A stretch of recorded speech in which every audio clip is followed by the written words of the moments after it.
Majelis Hakim Pengadilan Negeri Banda Aceh menolak eksepsi yang diajukan terdakwa Musfi alias Abu Laut atas perkara pelanggaran Undang-Undang Informasi dan Transaksi Elektronik UU ITE yang menjerat dirinya.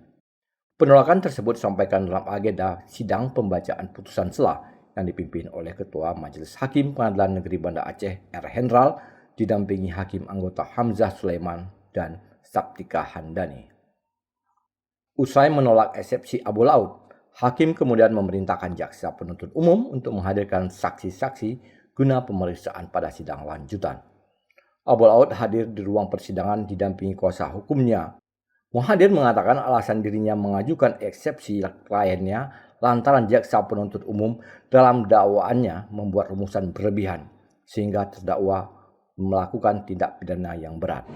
Tadi kemarin kita eksepsi bahwa penerapan pasal 84 ayat 2 itu kan ada kekeliruan ketika penyidikan. Jadi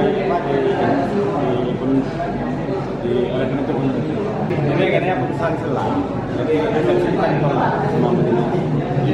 Kalau selanjutnya ya kita hadapi proses yang persidangan lanjutan kan adanya pembuktian. Kalau pasal yang disekakan itu kan ada pasal 14 tentang itu menyangkut dengan berita bohong dari undang-undang perbuatan pidana. Nah itu yang agak berat menjadi dakwaan pertama kan.